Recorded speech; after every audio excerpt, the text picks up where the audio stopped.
teoritis. Ya, maksudnya mungkin banyak hal terkait dengan pengelolaan jurnal yang memang itu perlu juga dijelaskan ke teman-teman, terutama yang tidak hanya ingin menjadi penulis jurnal, tetapi juga ingin menjadi pengelola jurnal. Nah, ini terkait juga konfirmasi awal nih, terkait dengan apa, dengan flyernya. Tetapi di awal kita belajar bersama tentang bagaimana cara mudah menulis jurnal ilmiah. Saya menggunakan metode saya, yaitu metode tulis. Nah, baik teman-teman semuanya, kita akan mulai dan karena suasana juga malam begini, saya sendiri nggak terlalu serius banget, ya, tidak terlalu formal. Kita diskusi, kita bincang-bincang. Saya akan memberikan materi dalam 30 menit ke depan. Setelah itu kita akan diskusi, dan output dari workshop ini saya harapkan semuanya memiliki energi yang tinggi untuk bisa menulis jurnal ilmiah, atau menulis, lebih tepatnya adalah menulis artikel ilmiah, ya. Sehingga kemudian nanti kalau belum paham silahkan ditanyakan, atau mungkin ada yang sedikit mengganggu, ada yang mungkin saya kekurangannya atau saya kesulitan, itu di sini kita akan diskusi bersama. Termasuk juga saya kebetulan juga mengelola beberapa jurnal, itu ya, kita bisa diskusi juga terkait dengan pengelolaan jurnalnya, ya. Sehingga tadi untuk Pak Zainal Arifin, kita tidak hanya mengajarkan cara mudah menulis jurnal ilmiah, tetapi kita juga membahas juga nanti insya Allah di pertemuan-pertemuan berikutnya, atau hari ini juga kalau yang ingin bertanya, cara mudah mengelola jurnal ilmiah. Baik, kita akan mulai ya, Bu Anissa ya. Bu Anissa, sudah jelas suara saya?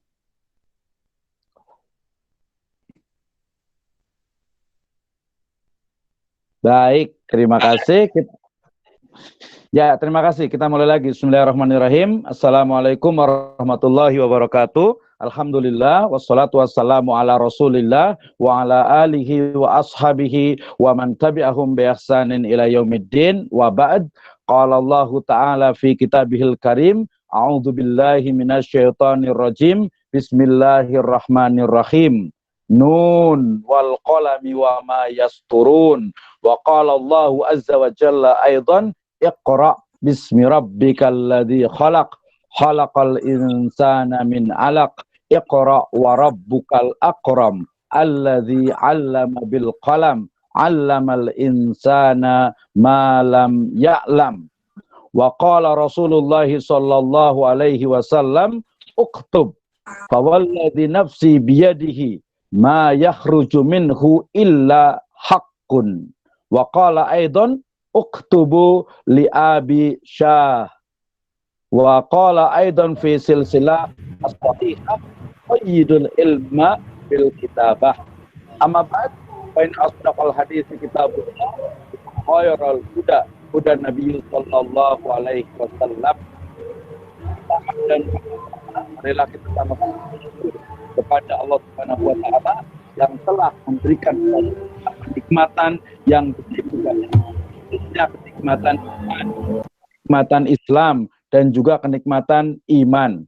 Kemudian salawat dan salam mudah-mudahan tercurahkan kepada junjungan alam Habibana wa Nabiyana Muhammadin sallallahu alaihi wasallam, kepada seluruh ahlul baitnya, para sahabatnya, dan juga orang-orang yang senantiasa mengikuti jejak sunnahnya hingga akhir zaman. Ibu dan Bapak sekalian, teman-teman semuanya, hari ini kita akan berdiskusi terkait dengan bagaimana cara mudah menulis artikel ilmiah.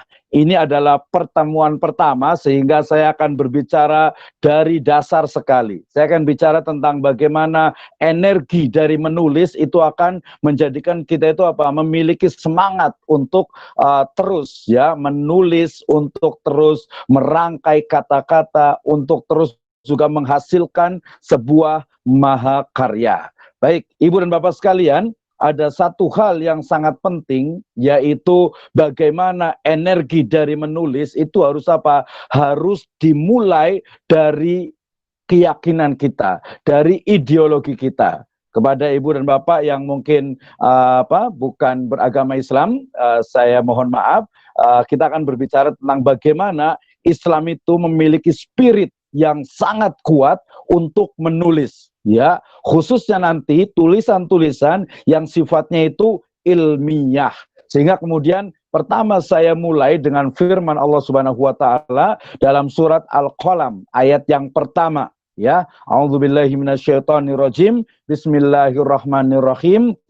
Nun, demi kolam, wal kolami wama yasturun, demi kolam, demi pena dan apa yang mereka tuliskan.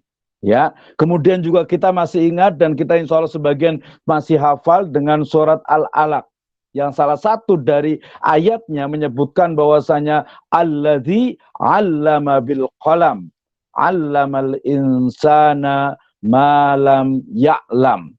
Dua ayat ini menjadi energi bagi kita bahwasanya Islam itu apa? Sangat menstimulus, ya, sangat mendorong umatnya agar dia itu apa? Menulis, ya. Jika pada masa lalu itu dia menulis dengan pena, maka hari ini kita menulis dengan keyboard, kita menulis dengan mungkin touchscreen, bahkan mungkin sudah menggunakan voice command. Ya, semuanya adalah sama. Bagaimana dia itu memilih kata, memilih diksi, memilih kata, merangkai kata, memadukan paragraf sehingga menjadi sebuah ide dan gagasan yang brilian. Ibu dan Bapak sekalian, pertama ayat Al-Quran ini ya menjadi energi bagi kita. Yang kedua juga adalah bagaimana sunnatun nabawiyah, sunnah Nabi SAW yang memerintahkan kepada para sahabatnya untuk apa? Uktub, tulislah, ya. Fawalladzi nafsi biyadihi ma yakhruju minhu illa haqqun. Ya, tulislah demi zat yang jiwaku berada di tangannya, tiada yang keluar dariku atau dari Nabi SAW kecuali kebenaran. Dan kemudian kita diingatkan dengan peristiwa bagaimana Fathu Makkah. Ya, di sana Nabi SAW berkhutbah dan kemudian salah satu dari sahabat itu menuliskan, ya, ingin menuliskan, maka beliau bersabda, "Uktubu li Abi Syah." Ya, tulislah oleh kalian untuk Abu Syah. Ya, artinya apa? Bahwa ilmu itu dia harus dituliskan. Ya, ilmu itu harus apa? Harus diikat. Qayyidul ilma bil kitabah. Ya, yang paling populer kata-kata ini adalah perkataan dari Ali bin Abi Thalib. Tetapi ternyata kata ini atau qayyidul ilma bil kitabah, ya, bil kitab, itu ternyata ada juga dalam silsilah hadis as-sahihah, ya, di nomor yang 2026. Baik, kemudian juga ya, karena kita juga menghargai dan menghormati ulama, salah satu dari ulama di Indonesia yang menjadi pedoman utama adalah Imam Syafi'i rahimahullah. Beliau mengatakan bahwasanya al-ilmu soidun wal kitabatu qaiduhu. Qayyid suyudaka bil khibali al-wathiqah. Faminal hamaqati antasdida ghazalatan wa tatrukaha bainal khalaikit taliqah. Ya, ilmu itu adalah buruan. Al-ilmu soidun. Ya, wal kitabatu qaiduhu, dan tulisan adalah ikatannya. Maka dikatakan apa? Qayyid suyudaka bil khibalil wathiqah. Ikatlah buruanmu dengan tali yang kuat. Ya, kenapa? Karena termasuk kebodohan kalau Anda memburu kijang setelah itu kemudian tinggalkan, terlepas begitu saja. Nah, berarti ya awalnya ilmu itu adalah apa? Didengarkan, ya, kemudian dituliskan, kemudian nanti disebarkan. Nah, hari ini menjadi satu energi yang luar biasa yang kemudian menjadikan kita itu memiliki apa? Memiliki semangat untuk menulis, memiliki energi untuk bagaimana kita merangkai kata. Ya, dan malam hari ini kita akan diskusi bersama terkait dengan bagaimana cara mudah menulis artikel ilmiah. Baik, Ibu dan Bapak sekalian, ya semua insya Allah sudah tahu bahwasanya artikel ilmiah itu adalah tulisan ilmiah yang bentuknya itu adalah ulasan. Ya, dia bisa bentuknya itu apa? Review artikel ataupun juga research artikel. Ya, dia bisa hasil dari sebuah penelitian, tapi dia juga bisa menjadi sebuah review, ya review atas berbagai permasalahan yang ada. Nah, biasanya dia dipublikasikan dalam jurnal, ya baik itu yang nasional ataupun internasional. Mungkin yang terindeks oleh DOAJ, oleh Sinta sampai ke Scopus, Elsevier dan lain sebagainya. Sehingga kemudian kalau kita hari ini bicara tentang artikel ilmiah, nanti ada yang bertanya, apa bedanya artikel ilmiah dengan artikel populer? Maka artikel ilmiah adalah tulisan yang membahas academic problem dengan pendekatan-pendekatan ilmiah atau dengan metode ilmiah. Ya, sedangkan tulisan populer dia biasanya menggunakan bahasa yang lebih bebas, kemudian tidak membutuhkan adanya metode ilmiah dan juga lebih bebas, ya penulis itu lebih bisa mengekspresikan ide dan gagasannya. Sementara tulisan ilmiah dia adalah kata-katanya itu menggunakan kalimat baku. Ya, contohnya kalimat baku dalam bahasa Indonesia ada utang, ada hutang. Ya, ada lembab, ada lembab, ada selebriti, ada selebritas. Nah, itu dipilih kalau artikel ilmiah itu adalah yang apa? Yang betul-betul berdasarkan kalimat atau kata baku dalam bahasa Indonesia. Nah, baik. Ibu dan Bapak sekalian, tentu saja sebagian kita ada yang bertanya, kenapa sih kita harus menulis artikel ilmiah? Ya, di slide berikutnya. Kenapa kita harus menulis artikel ilmiah? Saya bagi menjadi beberapa bagian. Yang pertama adalah kalau dia itu mahasiswa, ya baik dia itu di level sarjana, level magister ataupun level doktoral, ya dari mulai 2017 ada yang 2016, 2018 sampai sekarang, ya bahkan ada yang sebelumnya juga, itu sudah mewajibkan bagi mahasiswa itu untuk menulis artikel jurnal, ya selain juga skripsi, tesis atau disertasi. Ya, bahkan sebenarnya tren ke depan itu ya baik skripsi ataupun tesis dan juga disertasi, bahkan kita tidak lagi melihat ketebalan dari sebuah skripsi atau tesis dan disertasi. Kenapa? Karena yang paling penting itu adalah dia tidak terlalu tebal, ya mungkin hanya antara 10, 20, 25, paling banyak 30 halaman, tetapi di situ isinya itu apa? Daging semuanya. Isinya di situ apa? Pembahasan yang memang original.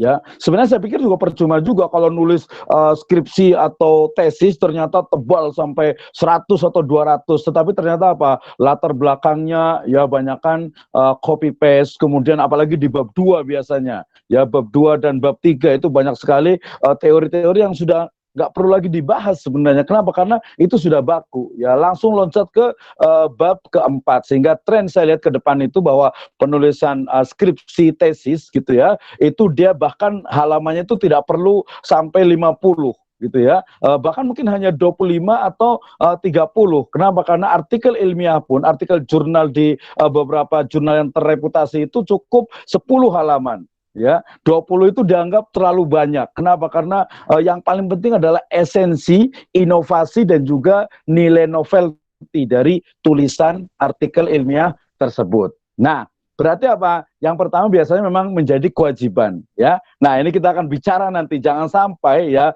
menulis itu menjadi sebuah beban. Menulis itu menjadi sebuah kewajiban sehingga kemudian seolah-olah itu ini adalah sesuatu yang memberatkan. Itu yang pertama. Yang kedua juga ini menjadi kewajiban guru, apalagi dosen ya, untuk menghasilkan sebuah karya tulis ilmiah. Nah, banyak sekali dosen-dosen, terutama mohon maaf yang mungkin berasal dari kalangan kolonial ya, yang memang dia itu tidak terbiasa. Ya, tidak terbiasa dengan menulis itu berat, idenya itu sudah habis dan lain sebagainya. Sehingga kemudian apa?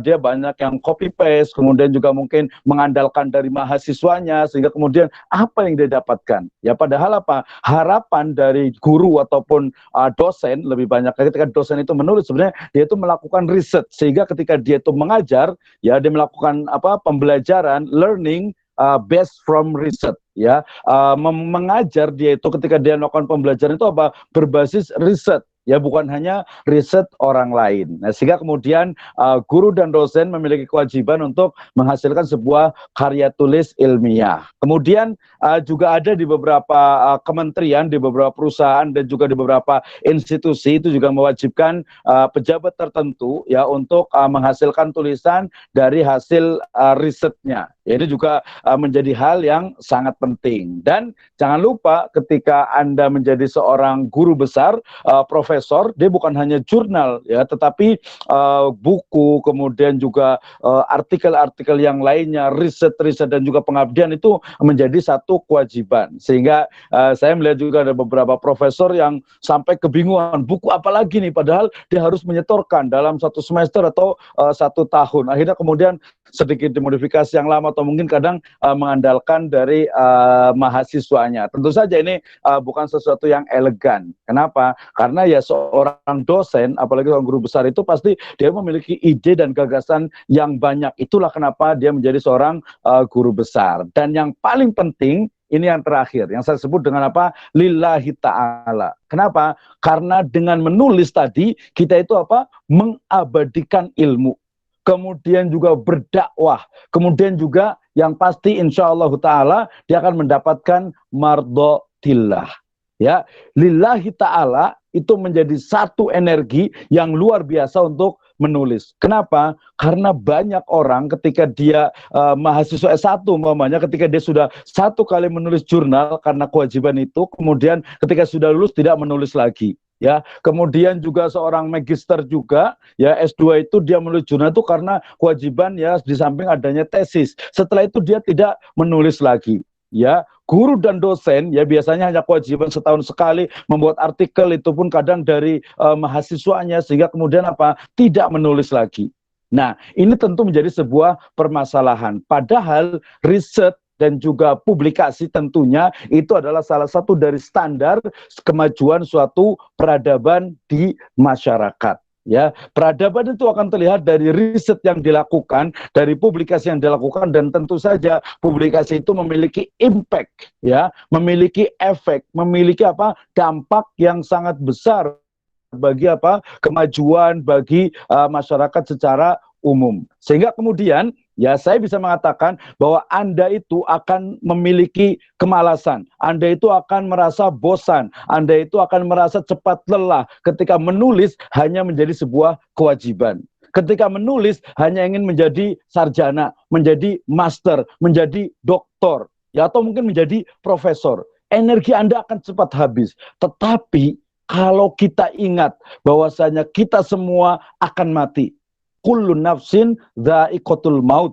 Setiap kita itu akan mati. Dan ketika setiap kita itu mati atau meninggal dunia, maka idza matal insan in qata'a amaluhu illa fis salas. Ya apabila manusia sudah meninggal dunia, maka apa? Semuanya terputus kecuali 3. Shadaqatul jariyah, al ilmu yuntafa'u bi wal waladun saleh yada'ullah.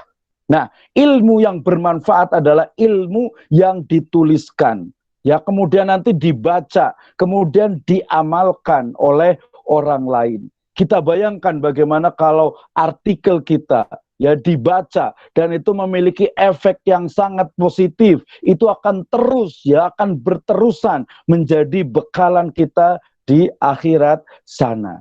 Inilah yang saya sebut dengan istilah spiritual writing.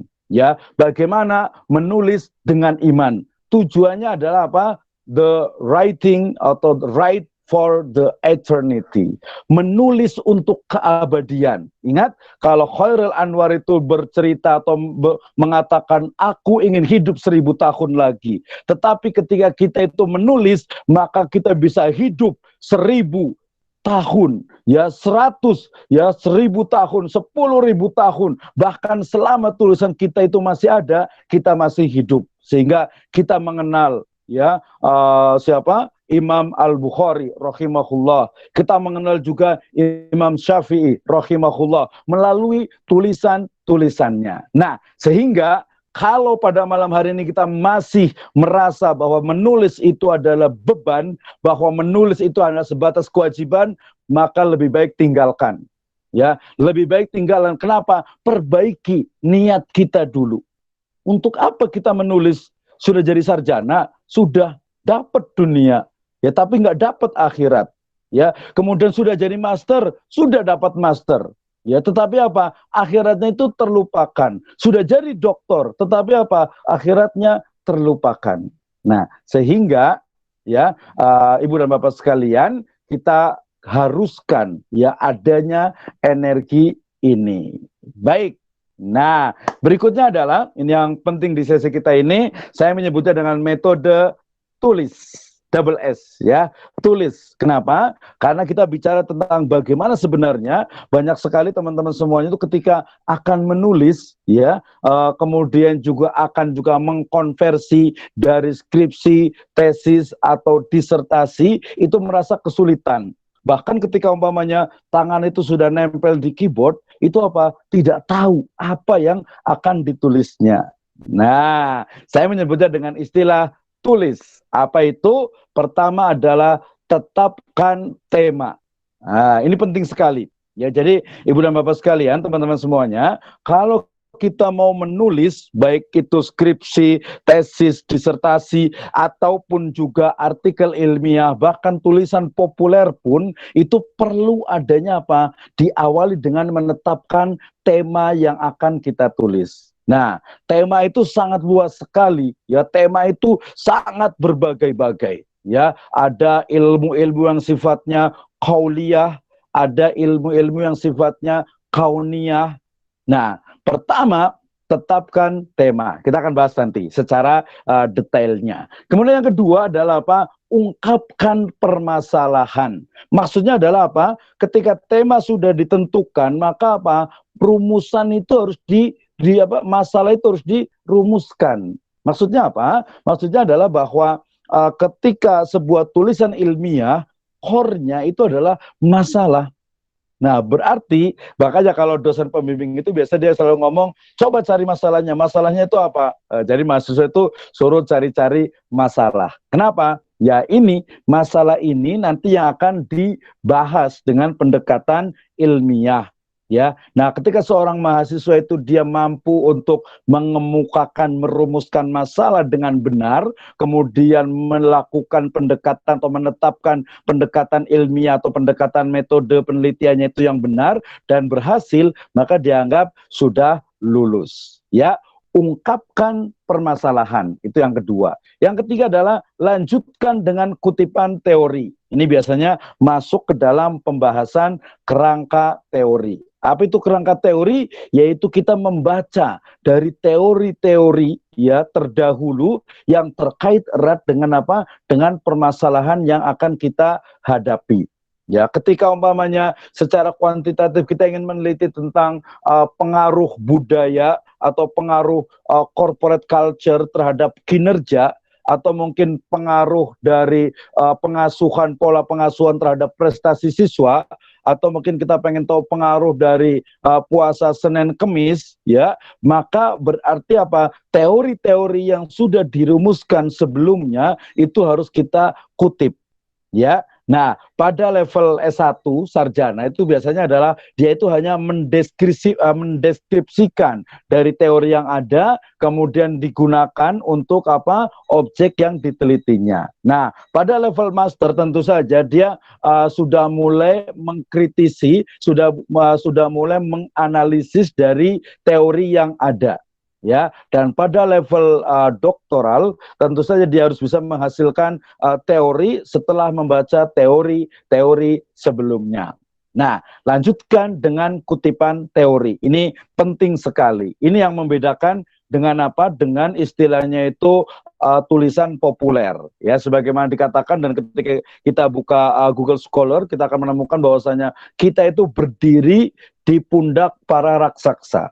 Maksudnya apa? Maksudnya adalah bahwa ilmu kita itu adalah penyempurna dari ilmu-ilmu yang sudah ada. Sehingga yang disebut dengan paling baru sejatinya adalah tidak ada. Baru itu, novelty itu adalah kombinasi dari berbagai-bagai yang sudah ada. Oke. Berikutnya adalah I-nya itu adalah induksi atau deduksi. Ini terkait dengan nanti pola dalam teknis penulisan. Baik itu di latar belakang masalah, kemudian di teori yang dibahas, atau juga pembahasan secara detailnya. Nah, jangan lupa juga S yang pertama, yaitu sesuaikan metode penelitian. Nah, ya, kok ada yang bertanya, kok kita ngomongin artikel ilmiah, ngomongin metode penelitian? Ya, kenapa? Karena biasanya dikatakan ilmiah itu ketika memang dia menggunakan metode penelitian. Ya, kita lihat umpamanya di jurnal-jurnal yang dia mungkin baru izin ISSN ataupun I, ya, EISSN, itu biasanya isinya jurnalnya itu dia hanya deskripsi saja. Ya, yang disebut dengan analisis pun sebenarnya dia hanya mengutip dari pembicara sebelumnya, ya, sehingga kemudian biasa di tulisan itu selalu ditulis itu apa, riset ini menggunakan penelitian atau menggunakan metode deskriptif analisis. Oke, bisa lah deskriptif, tetapi analisis itu menggunakan apa? Tool apa yang digunakan? Nah, Ibu dan Bapak sekalian, ini penting sekali untuk menetapkan metode penelitian. Bahkan biasanya ini yang paling banyak dihadapi oleh mahasiswa. Saya mau pakai metode penelitian apa nih? Ya, kuantitatif atau kualitatif atau mix method atau pakai apa?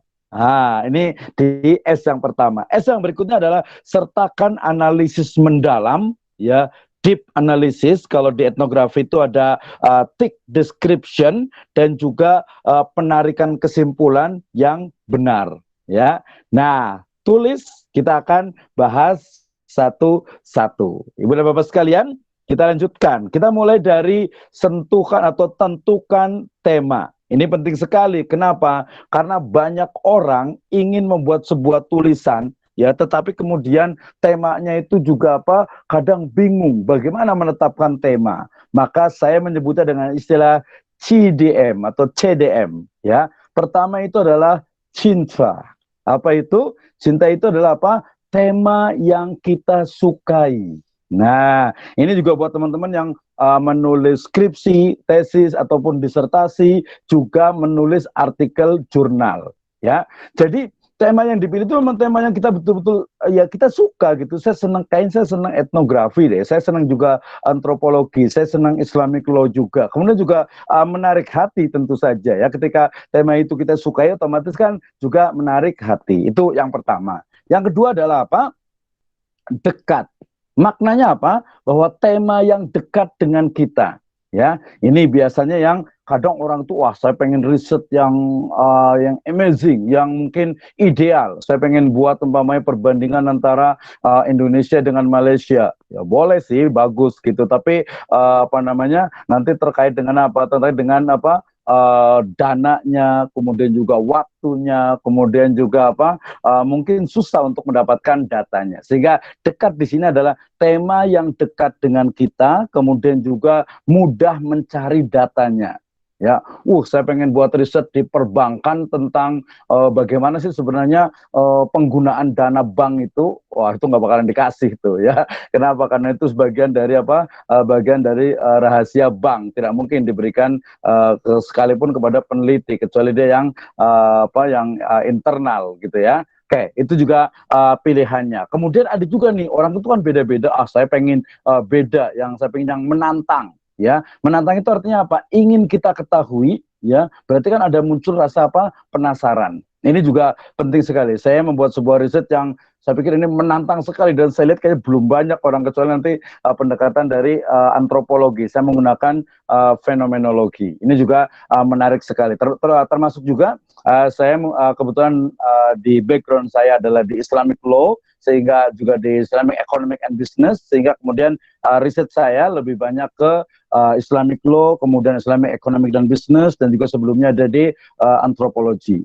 Kita bisa diskusi itu. Oke, yang T pertama tadi tulis itu adalah tentukan tema. Temanya itu yang kita sukai, yang kita cintai, kemudian kita dekat datanya, dan juga sekali-kali boleh yang menantang. Berikutnya adalah ungkapkan masalah. Tadi perumusan masalah. Kadang mahasiswa biasanya yang S1 nih, kadang dia tidak bisa membedakan antara social problem and academic problem.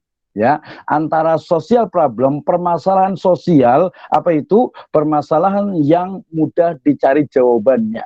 Ya, tidak perlu mencari mencari atau menggunakan metode ilmiah, ya, bahwa itu sudah lumrah, sudah dengan mudah kita cari. Umpamanya kita ingin tahu di sana di Jakarta umpamanya ada tidak satu mall yang mungkin musolanya itu paling bagus umpamanya, ya tinggal kita ke sana, tidak perlu detail metode ilmiah. Nah, yang kita inginkan itu adalah apa? Academic problem, yaitu permasalahan akademik yang dia itu cara menyelesaikannya itu menggunakan metode ilmiah, ya. Jadi ungkapkan masalah, rumuskan masalah, masalahnya itu adalah apa? Sesuatu yang memang sifatnya itu academic problem.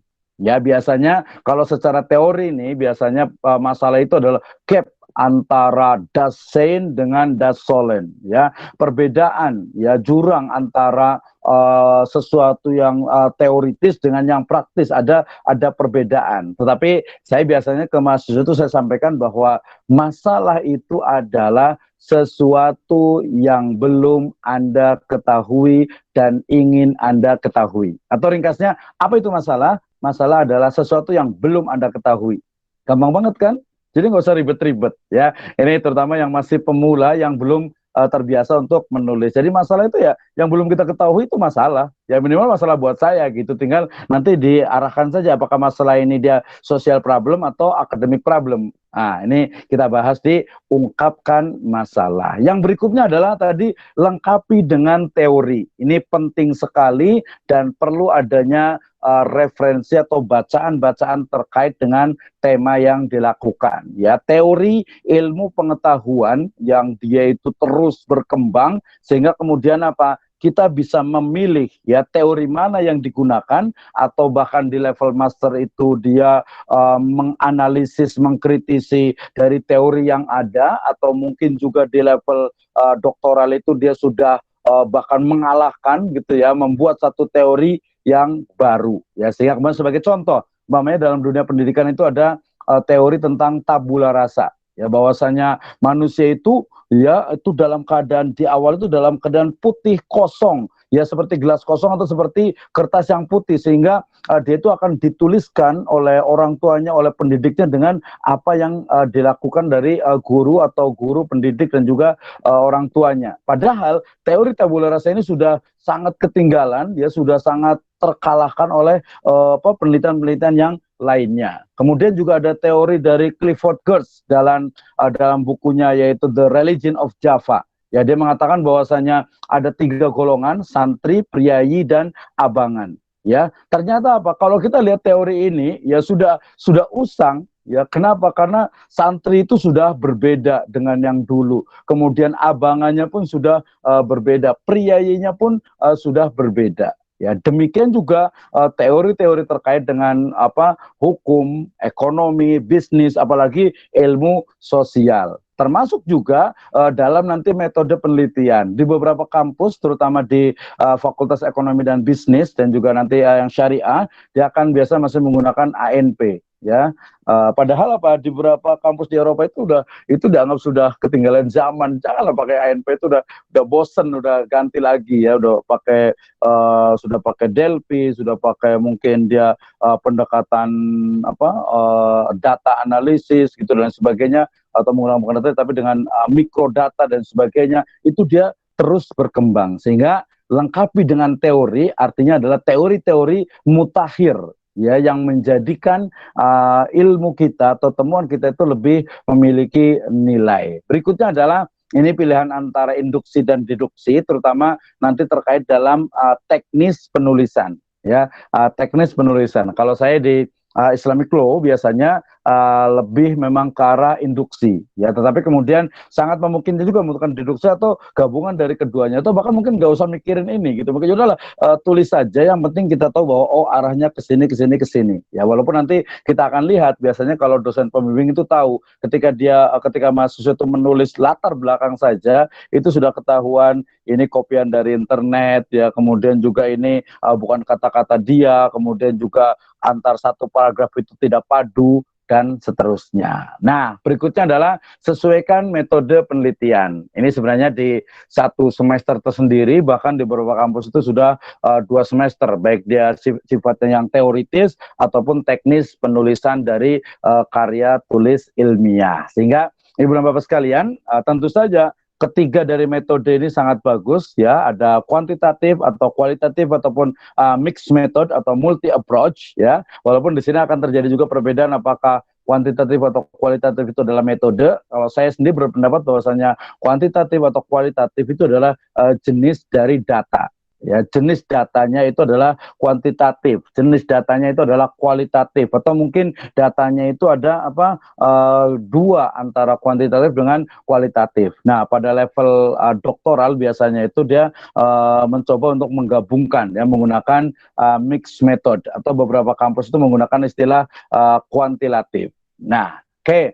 Nah, kemudian sertakan analisis mendalam. Ini saya sebutkan umpamanya apakah dia tadi pendekatan dia menggunakan statistik, menggunakan ANP, atau mungkin analisis yang standar SWOT umpamanya, atau mungkin dia pakai fenomenologi, dia menggunakan etnografi, atau dia menggunakan juga mungkin yang paling standar juga adalah triangulasi, atau mungkin juga kalau saya mengembangkan bagaimana usul fikih itu menjadi satu riset metodologi, kemudian juga ada maqasidus syariah itu juga menjadi riset metodologi ya, dalam based from Islamic law, itu juga menjadi hal yang menjadi menarik untuk menjadi tool dalam penelitian kita. Oke, itu adalah teoritisnya, itu adalah bagaimana kita itu membuat sebuah penelitian. Berikutnya adalah saya coba secara rangkum dari beberapa tipe jurnal ya, susunan dari artikel ilmiah ya, terutama ini buat teman-teman yang ingin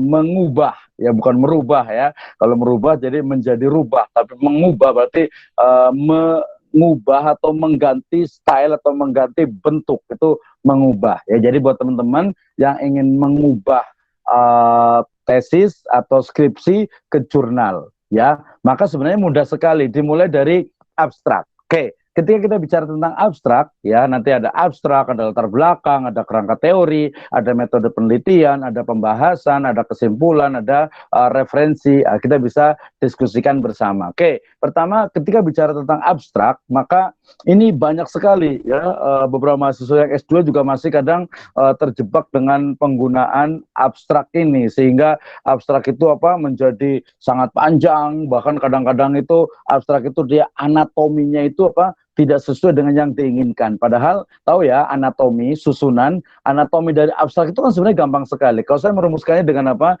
Dengan latar belakang itu 3 baris, kemudian rumusan itu 1 atau 2 baris, kemudian metode penelitian 3 atau 5 baris, kemudian temuan penelitian itu 3 sampai 5 baris, kemudian keyword, selesai. Ya, jadi jangan sampai di abstrak itu yang dibahas itu bukan core dari isi dari artikel jurnal kita, banyak sekali, sehingga kemudian sekarang itu para pengelola jurnal itu mereka akan membatasi abstrak itu 250 kata atau hanya 300 kata. Kenapa? Karena tadi ya 3 halaman, 1 halaman, 3 halaman lagi, 3 halaman lagi, selesai. Ya, dia tidak lebih dari 15 baris ya kalau standar untuk ukuran A4. Ya, ini bicara tentang abstrak. Nah, kemudian bicara tentang latar belakang. Wah, ini berarti dia lebih teknis lagi. Nah, biasanya sih memang nanti harusnya praktek nih. Insya Allah nanti di next pertemuan berikutnya, ya mungkin nanti kita create sedemikian rupa bagaimana agar teman-teman itu ya bisa menuliskan. Karena ini kan karena sifatnya online, jadi ya abstrak tadi seperti itu. Ya, boleh diulang-ulang lagi, nanti ada rekamannya. Kemudian latar belakang, ini terutama di mahasiswa baik S1 atau S2 itu kadang ketika dia menulis latar belakang, ya itu kadang sekali kadang permasalahannya itu sudah selesai. Sehingga kemudian ini ngapain ngomongin latar belakang kok masalahnya itu udah selesai. Ya, padahal latar belakang itu kalau saya ibaratkan itu seperti seperti kereta umpamanya. Ketika saya mau ke Jakarta dari Bogor, maka saya akan naik kereta. Kereta itu dari stasiun Bogor umpamanya sampai ke stasiun Cikini, ya sampai Jakarta Kota lah umpamanya. Nah, kereta itu adalah latar belakang, di mana kereta itu akan mengantarkan saya sampai ke Jakarta. Ya, latar belakang itu akan mengantarkan pembaca kepada permasalahan, ya, pada identifikasi masalah.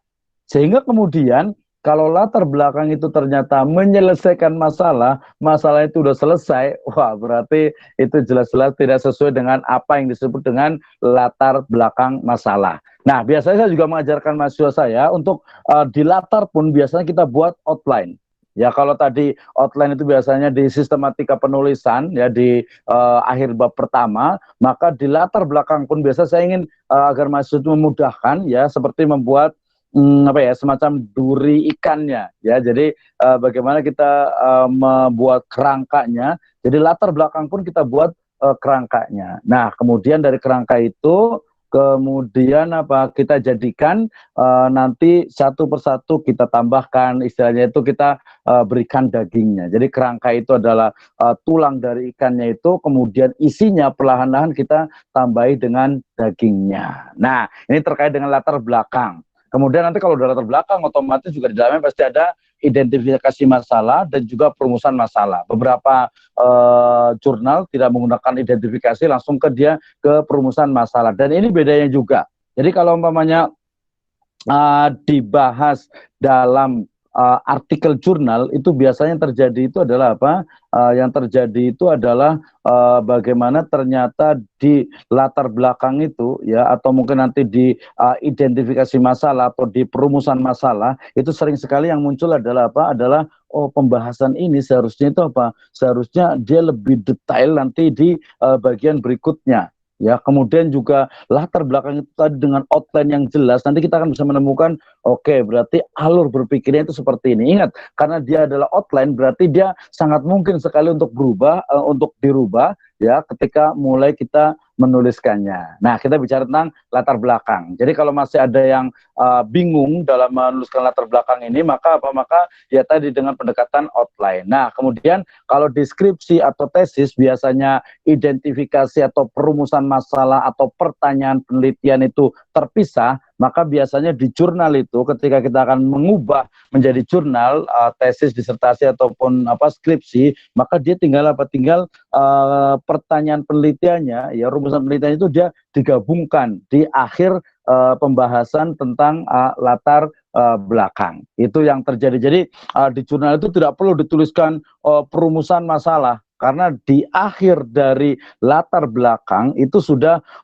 mengandung pertanyaan penelitian. Sehingga kemudian kalau di jurnal itu pertama tadi abstrak, kemudian yang kedua itu adalah latar belakang masalah, kemudian yang berikutnya yang C itu adalah saya menyebutnya dengan istilah kerangka teori.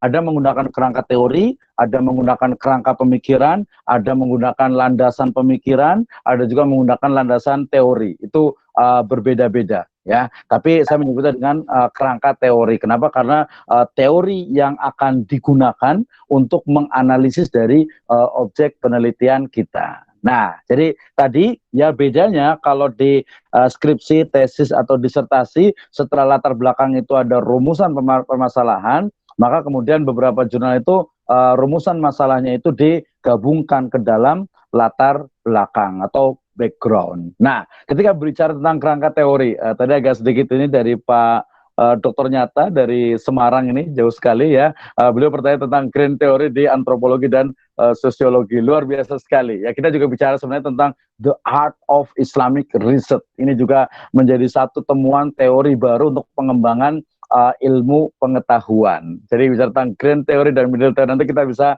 diskusi. Kenapa? Karena kita bicara kerangka teori, betul. Nah, ini biasanya yang paling banyak terjadi, bahkan beberapa dosen, ya terutama dosen yang mungkin dosen yang baru atau mungkin dosen yang tadi yang lama, malah ini kerangka teori itu seperti apa, kemudian fungsinya bagaimana, kemudian menerapannya itu seperti apa. Ya, kalau di tesis, skripsi atau disertasi biasanya kerangka teori itu di bab 2. Nah, ketika dibahas kerangka teori ternyata apa? Di bab 4, ya di pembahasan itu dia sering tidak nyambung.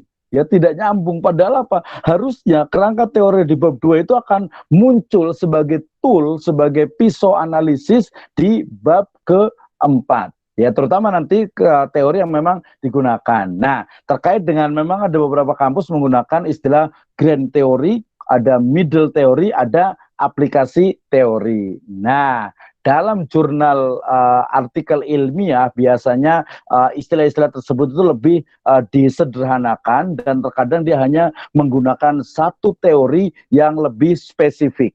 Ya, nah, saya ulang lagi. Jadi penggunaan grand teori, kemudian middle teori, kemudian aplikasi teori itu banyak dilakukan terutama di level doktoral di S3 ya. Nah, ketika dia sudah menjadi jurnal ya, biasanya dia lebih disederhanakan dan akan fokus kepada aplikasi teori. Nah, ini teoritis banget juga ya, nanti kayak gimana ngomong apa gitu ya. Nah, nggak apa-apa, nanti yang tidak paham boleh bertanya. Wih, udah jam 21 nih ya. Moderatornya masih ada, Bu Anis? Oke, kita lanjut dulu. Kita lanjut berikutnya yaitu tadi di kerangka teori. Ini katanya masih hilang-hilang ya di Pramuka sana ya, Jakarta Pusat ya. Oke, nggak apa-apa. Kerangka teori. Saya mungkin 10 menit lagi. Kerangka teori. Ketika bicara tentang kerangka teori itu adalah bagaimana peneliti atau penulis itu menyajikan teori-teori yang relevan dengan pembahasannya, kemudian apakah teori itu akan digunakan untuk menganalisis objek penelitiannya, atau mungkin hanya untuk membandingkan atau bahkan dikritisi.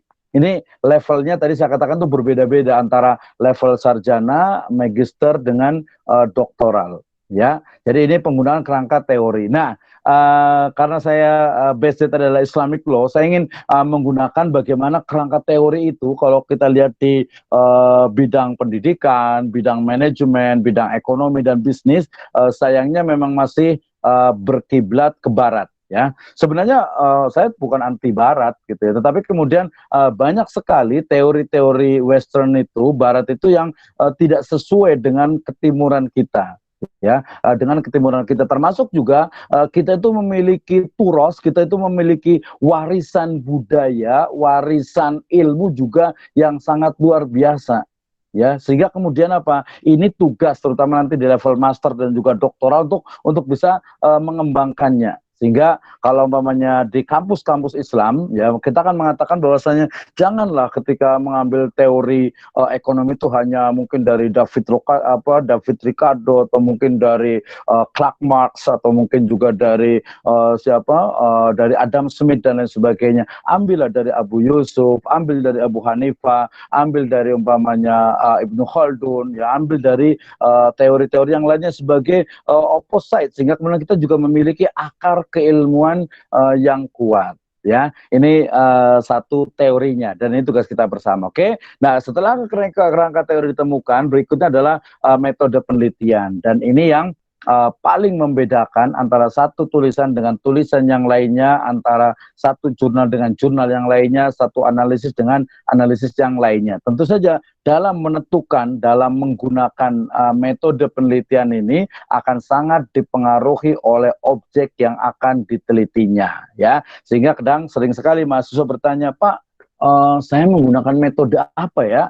Nah, bahkan metodenya dulu, padahal ya kita tanya dulu objek apa yang akan Anda teliti. Anda itu mau meneliti apa? Ya, kalau penelitian umpamanya terkait dengan pengaruh, terkait dengan efektivitas, terkait dengan umpamanya kontribusi, yaitu dia pakai kuantitatif, ya, datanya data kuantitatif ya, dengan statistik, dengan SPSS dan lain sebagainya. Tapi kalau umpamanya penelitiannya itu terkait dengan makna, dengan value, dengan nilai, dengan bagaimana fenomena, bagaimana juga makna dari sebuah kata, maka itu jelas datanya adalah data kualitatif, sehingga kemudian metode yang digunakan adalah metode kualitatif, atau saya lebih menyebutkan dengan apa, datanya itu kualitatif, sehingga metodenya itu akan berbeda-beda. Anda bisa menggunakan umpamanya fenomenologi, Anda bisa menggunakan etnografi, Anda bisa menggunakan mungkin maqasidus syariah yang sekarang ini kalau base dari ilmu hukum, maka Anda bisa menggunakan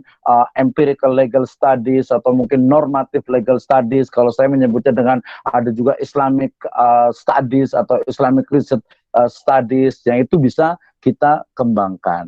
Nah, yang terakhir itu adalah tentang pembahasan. Ini menarik sekali karena saya bukan bicara secara spesifik tentang skripsi, tesis, disertasi, tapi saya bicara tentang artikel ilmiah, maka pembahasan ini tentu saja menjadi core, yang menjadi hal paling penting setelah tadi ditentukan metode penelitiannya, kemudian juga kerangka dari teorinya itu juga sudah jelas. Nah, ketika bicara tentang pembahasan, ini banyak sekali terkadang itu apa? Ketika kadang kerangka teori itu bagus, kemudian metode penelitian sudah cocok, sudah sesuai, tapi kemudian ternyata apa? Ternyata di pembahasan itu dia dangkal sekali, ya dangkal sekali, kurang mendalam. Nah, mendalam atau tidak mendalam tentu saja nanti terkait dengan objek yang akan menjadi pembahasan. Oke. Nah, dari sini kemudian kita ke next workshop. Insya Allah kita akan belajar bersama tentang praktik dari menulis artikel ilmiah. Insya Allah kita bisa membuka konsultasi dan free, gratis ya. Kalau ingin menjadi menulis, ingin menjadi mungkin seorang penulis, ingin menjadi mungkin dia bagaimana ternyata menulis itu sesuatu yang sangat mengasyikkan ya, ada menulis itu asyik, menulis itu mudah, menulis itu menyenangkan dan lain sebagainya. Saya sendiri sebenarnya dulu itu kenapa menulis awalnya sebenarnya ketika saya kuliah S1 kemudian ingin sudah selesai S1, waktu itu kayaknya nggak mungkin deh untuk kuliah S2 gitu ya. Akhirnya kemudian caranya gimana nih, padahal saya pengen belajar, maka kemudian saya coba coret-coret, saya coba menulis dan ternyata asik juga gitu ya, menyenangkan gitu. Kenapa? Karena otak kita itu terstimulus untuk terus mencari dan mencari, sehingga justru saya pikir inilah justru yang sebenarnya yang hilang dari mahasiswa kita. Kenapa? Karena mahasiswa itu ketika dia dikasih tugas oleh dosen, belum lagi tadi, mohon maaf, dosennya mungkin tipenya itu tipe kolonial gitu ya, datang ke kelas, kemudian buka buku, kemudian penjelasan, kemudian kasih tugas, ya, seperti menghadapi robot, ya. Padahal berbeda sekali mahasiswa dulu dengan sekarang, ya. Jadi tugasan itu kadang malah menjadi beban, menjadi mahasiswa stres, sehingga kemudian tidak aneh kalau mau skripsi, ketika akan menulis skripsi, ketika akan menulis tesis atau disertasi, itu mahasiswa itu stres, aduh susah dan sebagainya. Ya sebelumnya bikin makalah, presentasi juga kesulitan. Ini kenapa? Karena ya menganggap bahwa tugas dari dosen itu adalah beban. Menulis itu seolah-olah itu beban. Padahal ya justru itulah sebenarnya. Tetapi tadi kadang memang kadang salah dari dosennya, ya mahasiswa juga salah juga. Akhirnya kemudian ya tadi tujuan dari menulis presentasi, membuat mini riset di kampus itu ternyata kemudian ketika lulus itu sudah menjadi bebas, ya sudah tidak ada beban lagi, sudah tidak dilakukan lagi. Ya, ini tentu saja semacam muhasabah, introspeksi buat kita semuanya, saya sebagai dosen dan juga mungkin beberapa mahasiswa yang bergabung, agar jangan dijadikan itu beban, termasuk ketika menulis skripsi, tesis ataupun disertasi. Lillahi ta'ala, dimulai dari lillah karena Allah Subhanahu wa taala, fillah ya dalam jalan Allah Subhanahu wa taala, menikmati proses menulis, kemudian terakhir itu adalah ilallah, kepada Allah Subhanahu wa taala. Ngapain sih kita nulis? Ya kalau cuman pengen dapat sarjana, pengen dapat magister, pengen dapat DR di depannya, sangat rugi sekali. Ya, kenapa? Banyak hal lain yang lebih penting, bahkan dia berkepanjangan, berterusan untuk Untuk kita bisa lakukan. Sehingga mohon maaf nih kepada ibu dan bapak yang senior, bukan mengajari tapi ya kita sharing saja terkait dengan menulis, karena memang literasi atau mungkin baca tulis di masyarakat kita masih agak kurang, sehingga dari mulai tingkat bacanya juga mungkin masih kurang, ya menulis juga masih kurang, walaupun kemarin terbaru itu ternyata di Perpusnas, di layanan ISBN itu ternyata jumlah buku ketika era pandemik ini ternyata meningkat sangat tajam. Ya bahkan dikatakan itu dalam satu hari itu lebih dari 500 judul yang dibacakan atau yang didaftarkan di ISBN, ya, International Serial Number Book. Ini sebenarnya sangat luar biasa dan ini satu hal yang sangat positif yang kita bisa terus kembangkan. Baik, Di handphone saya jam 21 lebih 9, lebih 10. Mungkin lebih bagus kita bisa diskusi, kita bisa tanya jawab, mungkin yang bisa saya jawab saya jawab, mungkin kalau ada yang kurang boleh silahkan ditambahi untuk yang senior-senior, karena ini banyak lihat muka-mukanya senior-senior semuanya nih ya. Jadi mungkin perkataan saya mungkin ada yang salah, ada yang perbaiki, dipersilahkan. Nanti kalau ingin lihat artikel saya, ya ketik saja di Google itu, Google Scholar, di ResearchGate, atau mungkin juga di Akademia gitu, di Sinta dan sebagainya, di Morarev atau di portal Garuda, ketik Abdurrahman Misno, atau kadang pakai Misno, kadang pakai Bambang AM Bambang Prawiro. Itu nanti keluar tulisan-tulisan saya terkait dengan jurnal atau mungkin yang sudah dimuat di jurnal. Itu dari saya 21 lebih 10. Wallahu alam bishawab. Kita buka dengan sesi diskusi. Disilahkan. Silahkan siapa yang bertanya, atau saya kembalikan ke moderator. Izin bertanya. Moderatornya ada nggak? Oke, dari Haji Khalil. Pak moderatornya, Pak moderator, Ibu dosen moderatornya mana ya? Kalau tidak ada nggak apa-apa, sambil jalannya silakan Bapak Haji Khalil. Silakan, tafadhol.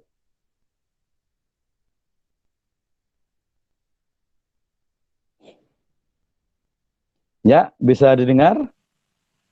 Pak Khalil, dipersilakan. Ya. Waalaikumsalam warahmatullahi wabarakatuh. Waalaikumsalam. Bismillah, Pak Bandu. Yang pertama saya... Ya, Pak. Waalaikumsalam warahmatullahi wabarakatuh.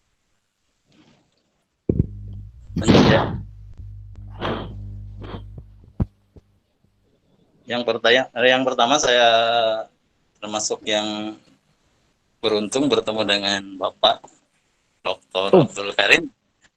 Masya Allah. Silakan Pak Haji. Menurut hemat saya memang tradisi menulis ini agak sedikit kurang untuk Indonesia, Pak ya. Mengingat memang tradisi penyampaian agama pun memang agaknya lebih cenderung ke cara dengan lisan gitu ya, bukan dengan tulisan gitu. Tapi memang kalau kita amati periode-periode sebelumnya, kita sebenarnya mempunyai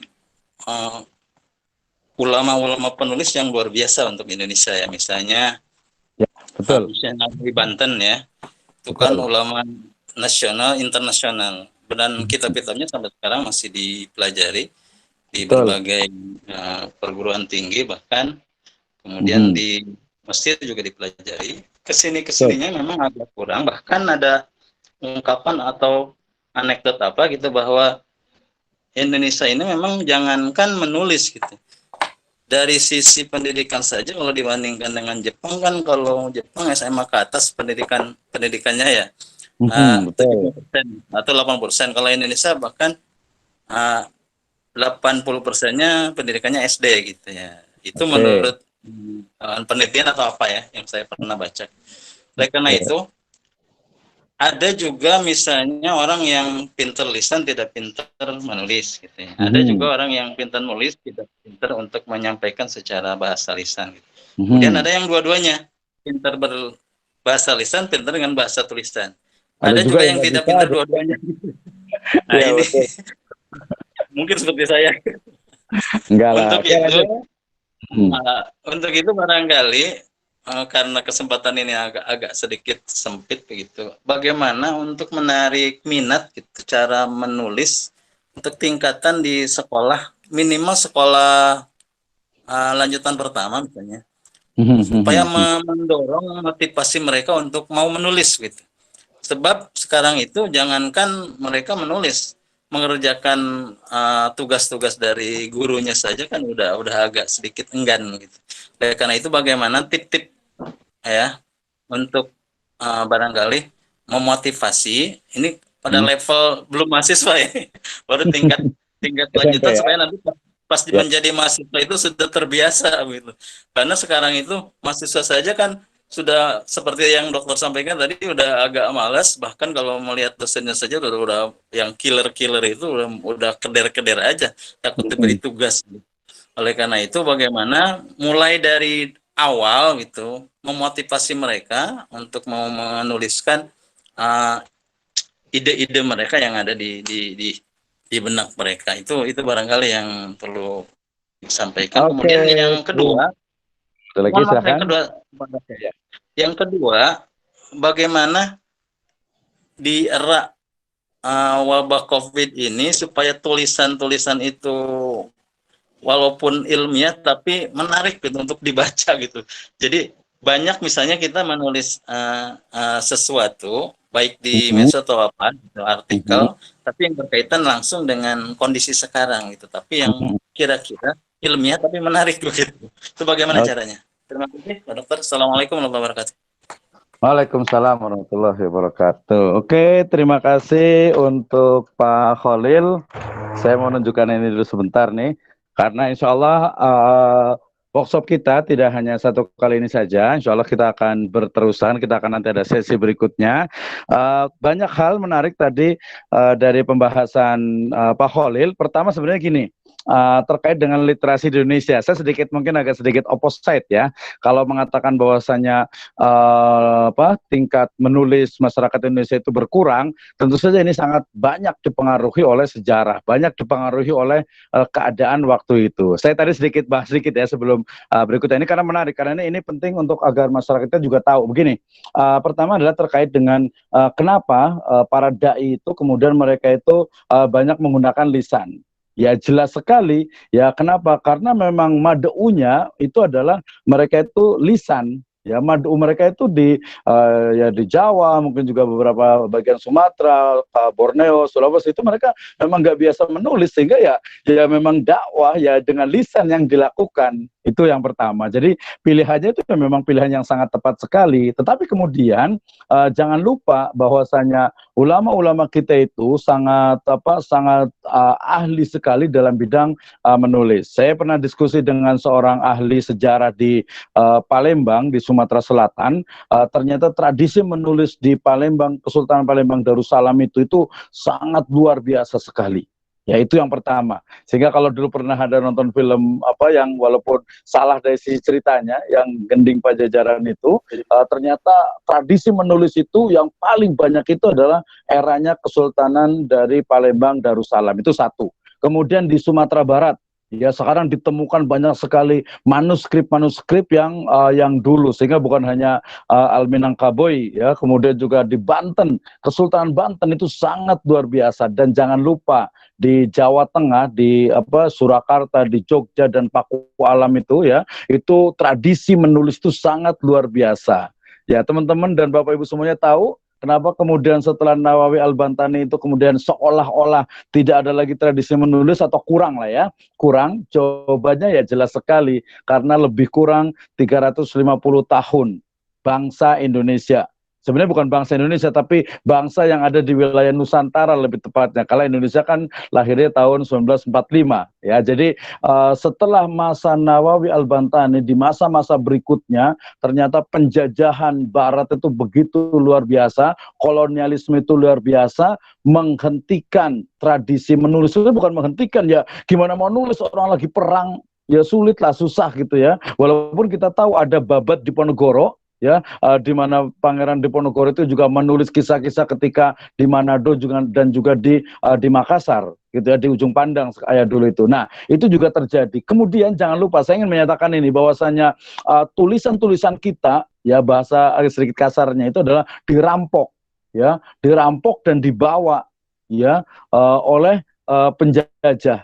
Ya, sehingga kalau cerita dari beberapa teman-teman itu bahwa di di Amsterdam, kemudian juga di London dan di beberapa wilayah itu, ternyata tradisi tulisan kita luar biasa. Di Pakualaman itu, kata itu satu perpustakaan itu diborong semuanya ke sana, bukan diborong, diboyong gitu ya, dirampok bahasanya itu. Nah, ini juga menjadi sebab kenapa literasi kita itu kemudian mengalami penurunan. Walaupun masih tradisi menulis itu masih tetap ada dan itu berlaku juga. Itu yang pertama, saya semangat nih. Saya ingin memberikan energi kepada generasi muda bahwa bangsa kita itu bangsa besar. Bangsa kita itu literasinya itu tinggi sebenarnya, tetapi kemudian karena ada penjajahan itu kemudian tersendat. Itu pun masih tetap terus jalan. Silakan ke berbagai pusat kesultanan, pusat pemerintahan masa lalu itu luar biasa sekali. Atau mungkin ke Eropa, bagaimana peninggalan dari tradisi menulis bangsa kita ini. Nah, ketika bicara tentang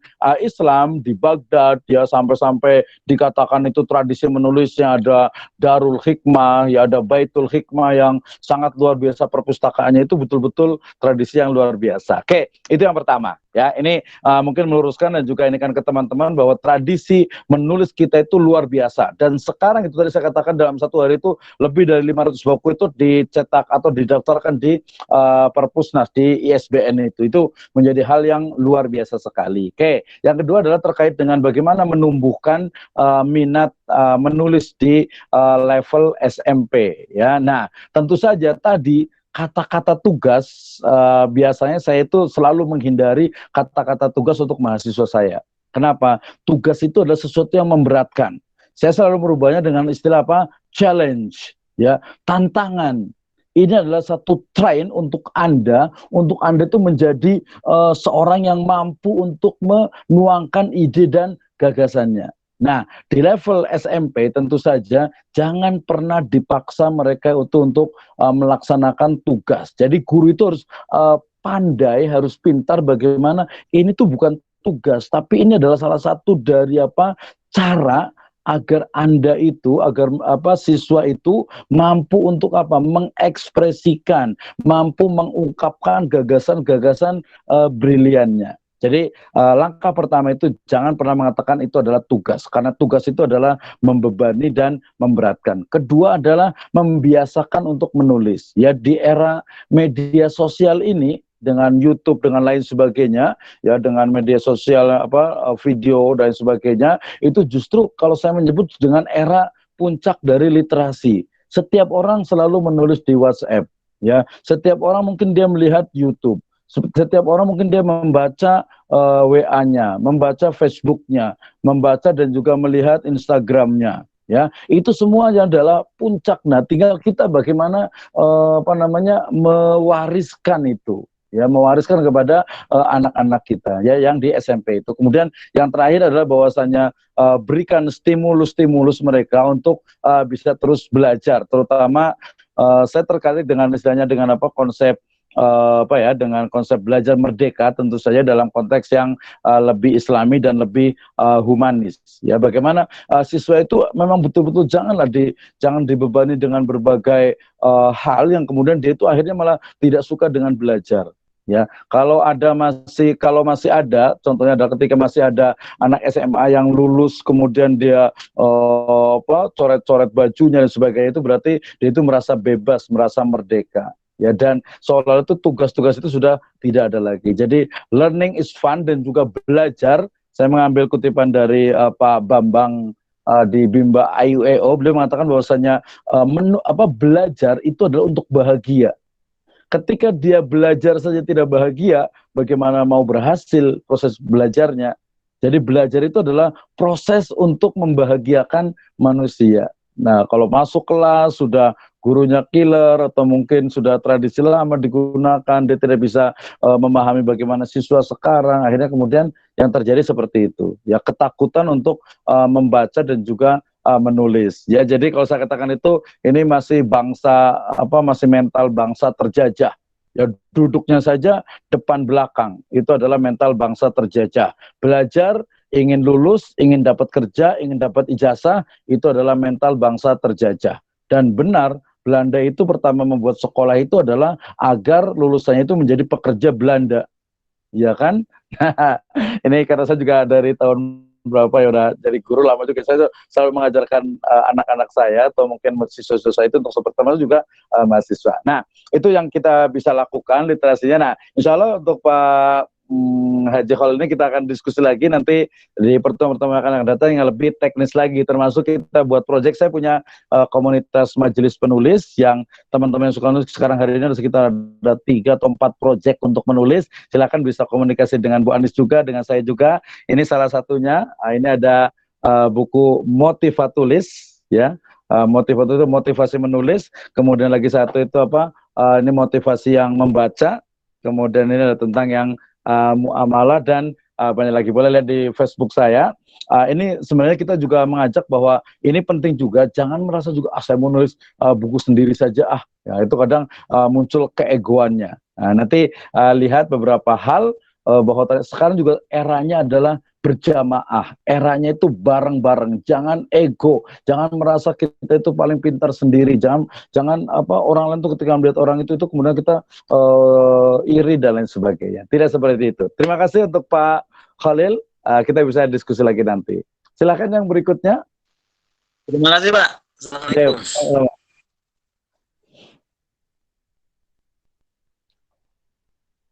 Silakan yang mau bertanya lagi. Ini agak masalah sedikit. Saya juga di email saya juga, email official email saya juga ada sedikit masalah juga sehingga tidak bisa pakai link saya tadi. Tapi misalnya nanti direkam dan masih bisa. Termasuk teman-teman yang ingin banyak belajar tentang menulis, itu nanti di YouTube saya juga punya YouTube juga, promosi dikit nih. Jadi YouTube itu DR ABD Misno MEI. Itu banyak motivasi dan juga cara-cara menulis. DR ABD Misno Mei, itu di YouTube ada cukup banyak video saya buat itu, terutama beberapa juga webinar yang saya lakukan itu semua terkait dengan tulisan. Insya Allah nanti tanggal 25 kita juga, ada satu lagi yang mungkin teman-teman ini bukan promosi tapi mengajak kepada teman-teman yang ingin menulis. Insya Allah saya kebetulan pengurus pusat GPMB.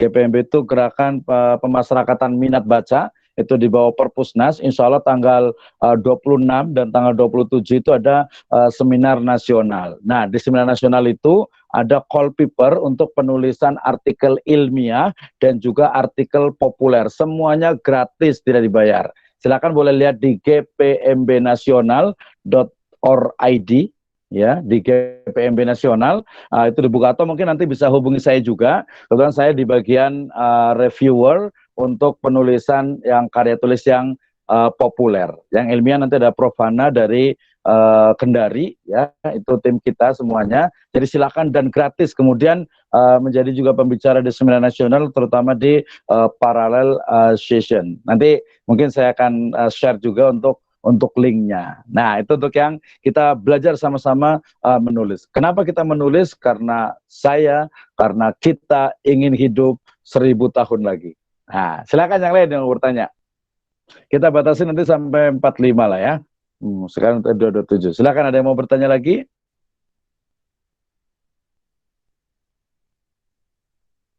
Silakan, atau dimatikan dari ininya ya.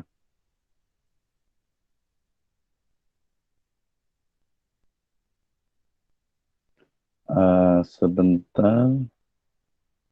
Ini saya bukan host juga, jadi nggak bisa. Silakan yang mau bertanya.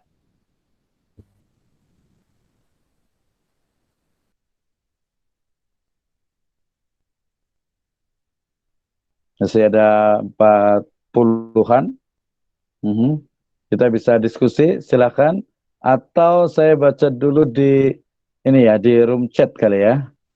Di chat room, di chat room saya baca dulu. Oke, terima kasih. Saya baca yang di chat room dulu. Assalamualaikum warahmatullahi wabarakatuh. Waalaikumsalam warahmatullahi wabarakatuh. Nama saya Siti Maimuna dari STAI Fathahillah semester 3. Sebelumnya saya sendiri masih sangat awam dalam penulisan jurnal ilmiah dan baru mengikuti seminar penulisan jurnal ilmiah ini. Pertanyaannya, apa perbedaan mendasar antara makalah, skripsi, disertasi, tesis, dan karya tulis populer sebagai bagian dari jenis-jenis karya tulis ilmiah? Oke, terima kasih untuk yang penanya. Ya, terima kasih ya. Jadi semangat untuk belajar ya, semangat untuk menulis semester 3. Ini semester 4 itu nanti hampir di puncaknya sehingga harus memiliki energi yang kuat. Jadi pertanyaan adalah terkait dengan apa bedanya antara makalah, kemudian skripsi, kemudian tesis, kemudian disertasi, kemudian juga tadi yang populer. Oke, tadi sebenarnya saya sudah sebutkan beda antara skripsi, tesis, dan disertasi. Ya, jadi kalau skripsi isinya itu terkait dengan apa? Deskripsi, kemudian menggunakan satu variabel atau satu teori. Ya, ketika mahasiswa S1 itu sudah mampu untuk mendeskripsikan suatu masalah, maka dia dianggap sudah lulus. Ya, nah pada level S2 selain ada deskripsi, ya pada penggunaan di tesis itu, selain dia ada deskripsi, dia juga ada analisis dan juga ada kritis, ya walaupun kritis itu tingkat yang masih low, ya masih rendah gitu, tapi di sana ada analisis, dia sudah bisa mengkomparasikan, sudah mulai bisa mengevaluasi dan juga sudah mulai bisa melahirkan beberapa teori-teori yang parsial. Nah, pada level doktoral S3 ya pada disertasi itu dia berisi ya pasti deskripsi pasti ada, kemudian analisis dan juga dia dari analisis teori-teori yang ada dia menghasilkan satu teori terkait dengan objek di penelitiannya. Ya, jadi menemukan satu teori baru atau mungkin mengkritisi secara tajam teori yang lama, ya membatalkan teori yang lama atau menyetujui dengan hasil dari yang ada pembaharuannya, itu adalah level dari S3 doktoral ya atau di disertasi. Nah, bedanya apa dengan makalah? Ya tentu saja kalau skripsi dia terkait dengan ada sistematika bab, yang bab 1 adalah pendahuluan, isinya itu latar belakang masalah, identifikasi masalah, perumusan masalah, tujuan penelitian, manfaat penelitian, signifikansi penelitian, sampai ke sistematika penulisan. Ya, nah bab 2 itu adalah kerangka teori, isinya adalah teori-teori yang dikemukakan, ada definisi operasional, kemudian juga ada kerangka pemikiran yang digunakan, ada literatur review yang membahas tentang tema terkait, kemudian nanti positioning dari tulisan yang ada. Bab 3 adalah metode penelitian, di mana lokasi penelitian, riset approach-nya, datanya, cara mengumpulkan datanya, jenis datanya, cara menganalisis datanya, sampai kesimpulan. Ya, kemudian bab 4 itu adalah pembahasan, dan bab 5 adalah penutup, ada kesimpulan, rekomendasi, saran, dan saran. Nah, kalau makalah tentu saja dia objeknya, dia lebih spesifik, dia hanya satu pembahasan. Kalau dia umpamanya fikih, umpamanya saya suka fikih ya, fikih munakahat umpamanya, jadi makalah itu paling dia bahas tentang talak, dia bahas tentang rujuk, dia bahas tentang idah, seperti itu. Ya, kalau umpamanya di skripsi, maka kalaupun dia bahas tentang talak umpamanya, dia lebih detail, lebih mendalam, ada metode yang digunakan, sehingga pembuatan makalah itu sejatinya adalah melatih mahasiswa untuk dia bisa menulis skripsi, tesis atau disertasi dengan lancar. Nah, bedanya apa antara ilmiah dengan populer? Tentu saja bahwa ilmiah itu dia terkait erat dengan penggunaan bahasa yang baku, kemudian penggunaan metode ilmiah, analisis yang didasarkan kepada teori-teori ilmiah, ya, serta dia penyusunannya pun didasarkan kepada langkah-langkah dalam penelitian ilmiah. Sementara populer dia lebih bebas, dia lebih kaya dengan gagasan-gagasan yang tidak terikat dengan bahasa yang baku, tidak terikat dengan metode penelitian yang mungkin lebih detail, dan juga dia bisa induktif atau deduktif atau campuran, atau mungkin campur aduk, yang penting pembaca itu paham. Ya, contohnya begini ya, contohnya karena saya di Islamic Business Islamic Economic and Business, contohnya saya mau menulis tentang gadai. Ya, gadai rohan. Nah, ketika bicara saya menulis tentang tulisan populer, maka ya saya menggunakan tulisan tentang gadai atau bor atau rohan dengan bahasa-bahasa saya, kemudian juga tidak perlu referensi, tidak perlu body note atau footnote, kemudian saya mau maju ke depan, ke belakang lagi, balik ke belakang lagi putar-putar, terserah, tidak perlu pakai pendahuluan, tidak perlu pakai kesimpulan, tidak perlu bebas, terserah saya. Yang penting ketika membaca itu, pembaca itu paham, oh maksudnya adalah ini. Tetapi kalau metode ilmiah atau artikel ilmiah, tentu saja dia biasanya itu tadi kalau di jurnal itu dia ada abstraknya. Kenapa ada abstrak? Ya karena abstrak itu adalah jendela. Ketika ketika seorang itu membaca abstrak itu udah tahu, oh metodenya ini, masalahnya ini, kemudian pembahasannya adalah ini, plus terakhir kesimpulannya adalah ini, ya. Tadi ada abstrak, ada latar belakang, ada masalah rumusannya, ada metode yang digunakan, ada kerangka teorinya, pembahasannya pun dia lebih mendalam, sampai ada referensi ilmiahnya. Jadi is very different, beda banget ya. Terus tadi ada yang bertanya juga ya tadi tentang bagaimana, nyambung lagi ke Pak Khalil nih, terkait dengan bagaimana umpamanya tadi menyajikan bahasa yang ilmiah tetapi enak dibaca. Ya, itu namanya bahasa ilmiah populer ya. Banyak sekali ya bahasa atau menggunakan bahasa-bahasa ilmiah yang populer. Nah, biasanya nanti boleh lihat juga di promosi lagi di blogspot saya. Saya nggak punya website, tapi saya punya blogspot. Blogspot saya adalah majelispenulis.blogspot.com. Ketika aja di Google itu Majelis Penulis, itu ada tulisan-tulisan saya, ide-ide saya. Ya kadang terserah saya nulisnya, saya mau pakai kata saya, mau pakai kata aku, kadang pakai kata ana gitu ya, pakai mungkin gue gitu kadang-kadang kalau pas mau gitu ya. Itu ya terserah saya, namanya juga tulisan. Yang penting saya suka, saya baca, orang lain mau baca silakan. Nah, boleh lihat ya di Majelis Penulis ya, Majelis Penulis blogspot.com itu tulisan-tulisan saya. Itu ya. Jadi untuk tadi yang penanya silahkan. Ya, insya Allah perbedaan itu sudah bisa dipahami. Oke, berikutnya mungkin ada yang bertanya lagi. Pak Dokter ini nyata nih. Teori apa itu di antropologi atau sosiologi? Ini pertanyaan level doktor ini ya, luar biasa sekali. Salam untuk Pak Nyata di Unisula ya, mungkin masih di Unisula Semarang, masih di Diponegoro ya, ini hanya. Teori apa sih yang ada di antropologi dan sosiologi? Saya memang suka sosiologi dan antropologi, tetapi biasanya saya bicara tentang karakter dari grand teori. Itu adalah satu teori yang mencakupi banyak hal sehingga bisa diterapkan dalam berbagai permasalahan. Ya, sementara middle teori cakupannya dia itu lebih sempit ya, lebih sempit, tetapi dia juga masih mencakup beberapa bagian. Sedangkan aplikasi teori adalah bagaimana teori itu dia betul-betul teknis, betul-betul sangat spesifik.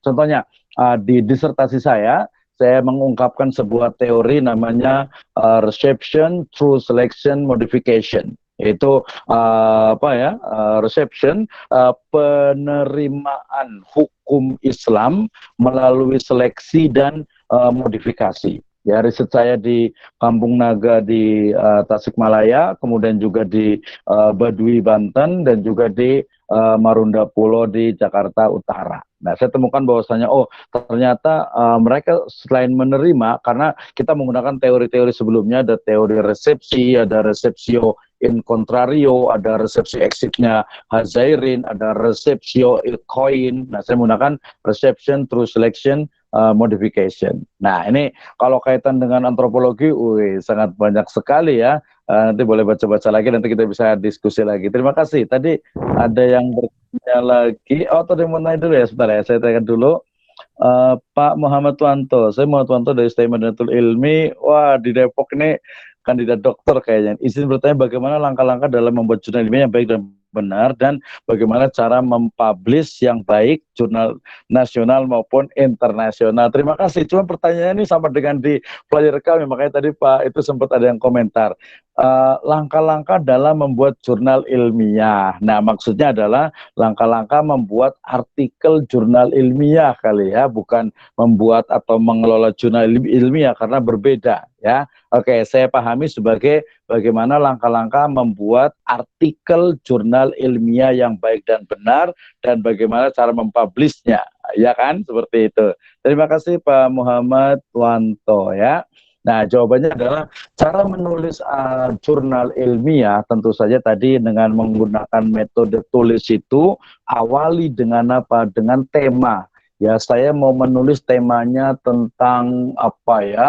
Tentang politik ekonomi atau mungkin saya tentang bagaimana masyarakat adat umpamanya atau mungkin bagaimana perubahan masyarakat metropolitan umpamanya atau mungkin karakter dari mahasiswa dari wilayah tertentu umpamanya. Maka ada tema besarnya. Setelah tema besarnya diambil, kemudian kita cari yang lebih subtemanya atau topiknya lebih spesifik. Nah, ketika subtemanya, topiknya itu sudah spesifik, berikutnya adalah tentukan masalahnya. Masalahnya itu apa? Oh, saya pengen tahu. Tadi masalah itu adalah apa?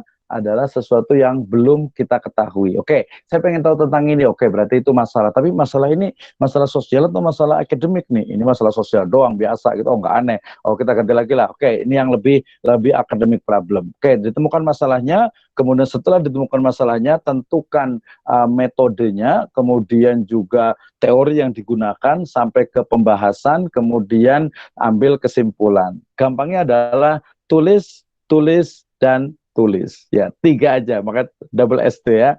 Tulis, tulis, dan tulis. Jadi gimana caranya? Ya nulis dulu aja pendahuluannya. Oke, latar belakang. Saya mau pengen tahu masalahnya latar belakang itu adalah ini. Ambil data-data yang ada di website, di internet, dan sebagainya. Dengan medsos sekarang yang ada, itu udah istilah itu nggak perlu beli buku lagi. Kenapa? Karena sekarang itu referensi paling utama itu adalah jurnal, dan jurnal itu banyak sekali yang gratis. Ada di morarev.kemenak.id, kemudian juga ada di portal garuda.id juga, di portal Garuda, di ResearchGate juga ada, di akademi juga ada. Yang paling gampang di Google aja ketik akhirnya dengan titik PDF, itu akan keluar semuanya jurnal. Ya, nah terus terakhir tadi bagaimana cara mempublish di jurnal nasional internasional? Aduh, gampang banget juga. Ya sekarang itu bahkan saya juga pengelola jurnal, teman-teman di pengelola jurnal itu kesulitan untuk mencari artikel. Ya, jadi artikel jurnal itu sekarang itu banyak sekali dibutuhkan. Ya, umpamanya di grup Facebook itu banyak sekali grup jurnal, kemudian juga grup di dosen dan lain sebagainya. Caranya bagaimana? Cara paling gampang sekarang hampir semua dengan OJS, Open Journal System, ya tinggal kita buka. Yang paling gampang itu di Morarev aja, MOARAREF, Morarev itu di milik Kemenak. Di situ semua jurnal di bawah Kementerian Agama itu semuanya ada, ya tinggal ketik di situ. Kemudian mau tema tema dari jurnal itu apa, kemudian nanti klik di situ, dia akan dibawa ke website, official websitenya dari jurnal, dan di situ ada template-nya, kemudian di situ ada cara-cara untuk menguploadnya. Kalau susah tinggal telepon, kemudian minta dikirimkan dari sana, atau kita bisa langsung ngirim langsung ke pengelolanya melalui email. Bahkan sekarang sudah bisa pakai WA juga. Ya, kalau yang internasional, tadi nasional ya, Sinta, ada Sinta 1, 2, 3, 4 gitu ya. Sekarang itu yang nasional, itu gampang banget. Banyak teman-teman yang di Sinta yang 3 atau 2 itu udah cukup bagus gitu ya. Kalau Sinta 1 itu udah mendekati, bahkan ada yang sama dengan Scopus. Kalau internasional bagaimana? Internasional juga sama, sekarang banyak sekali artikel jurnal itu, cuma memang harus hati-hati. Ada beberapa yang memang biasanya itu cari, ya kalau menyebut itu dengan jurnal predator, banyak juga tuh, bayar 2 juta, 5 juta, sampai 10 juta, 9 juta atau 12 juta, itu masuk ke Scopus Q3 atau Q4 ya. Kalau sampai 20 juta itu Q2, tapi jarang, biasanya agak susah kalau Q2 itu masuk. Artinya ya kalau yang mau bagus ya kita tinggal upload ke sana pakai bahasa Inggris standar untuk Scopus, jasanya itu juga banyak juga, tinggal cari, tinggal tanya teman-teman, kita upload ke sana, kirim. Agen dari penulisan juga banyak sekali. Saya juga banyak teman-teman yang mau di Scopus. Apakah Scopus ya yang kalau coba-coba yang predator gitu ya, walaupun sangat tidak rekomendasi gitu ya, sangat tidak rekomendasi. Tapi ya kalau untuk coba-coba boleh aja gitu. Nanti boleh juga, saya ada sekitar 4 tulisan saya, artikel jurnal saya di Scopus. Kemudian juga ada yang proceeding di IGIS, Annual International on Islamic Studies juga ada, itu juga terindeks Scopus. Kalau yang nasional boleh lihat sendiri di Google, ketik saja abdurrahmanmisno.pdf. Nanti insya Allah ketemu juga. Nah, kita bisa belajar bareng-bareng, nulis artikel jurnal, nulis buku, nulis book chapter, insya Allah saya siap untuk kita bisa sama-sama bareng-bareng. Terima kasih untuk Pak Muhammad Anto, ya banyak sekali Pak Muhammad Wanto itu untuk nasional ataupun internasional. Oke, terima kasih. Itu sepertinya udah diinikan. Mungkin sudah udah 43. Ada yang mau bertanya lagi? Satu lagi dipersilakan, atau mungkin moderator sudah gabung lagi? Sudah Pak, menggunakan handphone. Iya, mohon maaf nih. Iya Pak. Iya, mohon maaf Pak. Ini menggunakan sinyalnya on off. Kalau yang admin malahan off sekarang. Jadi saya menggunakan handphone. Oke, nggak ya. apa-apa. Ini sudah pukul 3, Bapak. Apakah berkenan masih dilanjut atau bagaimana? Ya, tadi saya bilang sampai 45 ya. Jadi masih ada 1 menit di sini tuh. Atau 2 menit. Kalau nggak ada yang bertanya lagi, kita selesaikan aja, nanti sudah malam juga, kasihan ini. Tapi mungkin kasih kesempatan yang mau bertanya. Ternyata nanti bisa diskusi lagi ya. Insya Allah. Kayaknya udah selesai doktornya juga ini. Mungkin kalau ada yang mau bertanya satu lagi, dipersilahkan. Atau mungkin ada pengumuman dari moderator atau dari panitia, silahkan. Nanti ada statement closing dari saya.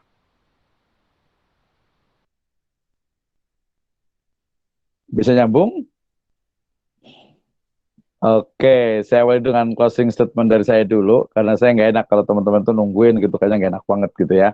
Oke, terima kasih untuk teman-teman semuanya yang sudah bergabung di workshop penulisan ini ya.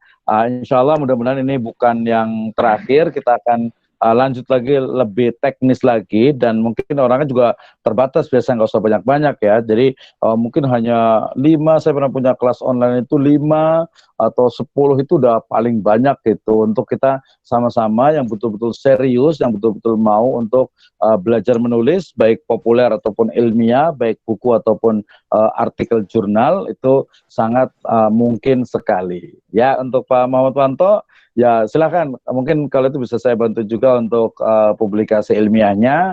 Lihat tadi ini ya, lihat tulisannya, temanya kemana, masuknya ke jurnal apa, kemudian kita bisa diskusi ya.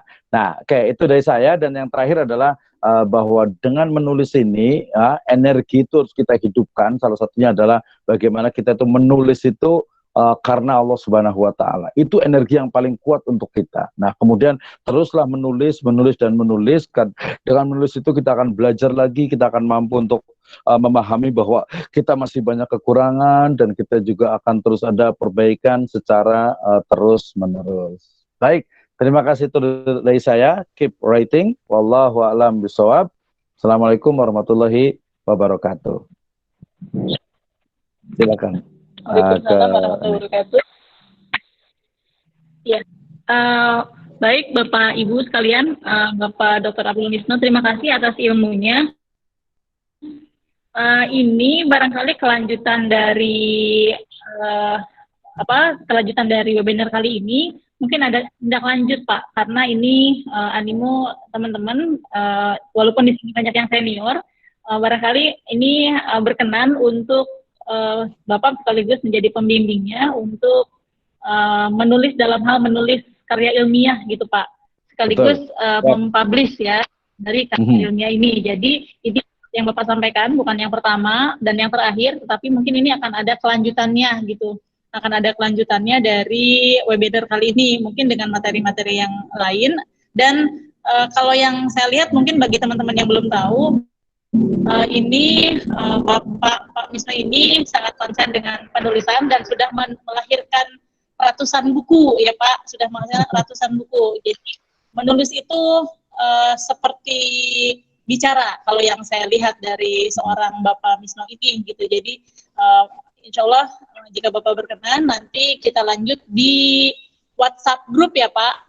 Ya, di boleh, WhatsApp grup buat lagi, karena grup yang Bapak itu senior-senior, barangkali ini teman-teman belum percaya diri kalau untuk gabung di grup Bapak gitu. Termasuk saya pribadi Pak, masih suka silent rider gitu kan. Jadi Jadi kita patenkan di grup sudah tergabung kurang lebih 120 orang saat ini. Nanti akan dilanjutkan dengan materi atau saya akan input data keinginan apa saja yang teman-teman inginkan. Setuju. Demikian Pak. Iya. Setuju. Siap. Insya Allah. Demikian teman-teman, terima kasih atas perhatiannya. Mohon maaf tadi saya terkendala dengan sinyal dan sampai sekarang masih terkendala kalau yang admin. Jadi mohon maaf tadi Bapak jadinya sendiri, pemateri sendiri, mengatur sendiri. Mohon maaf. Mudah-mudahan tidak kapok untuk teman-teman. Nanti insya Allah saya akan mempersiapkan lebih baik lagi.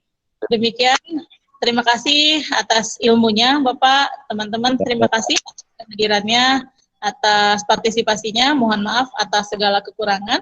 Billahi fisabilil haq. Assalamualaikum warahmatullahi wabarakatuh. Waalaikumsalam. Terima kasih. Selamat ya. Terima kasih. Sampai jumpa di grup.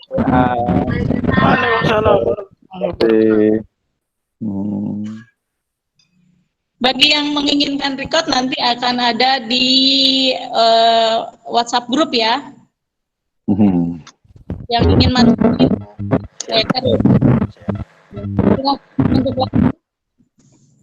Terima kasih Ustaz, terima kasih semuanya. Assalamualaikum warahmatullahi wabarakatuh. Sama.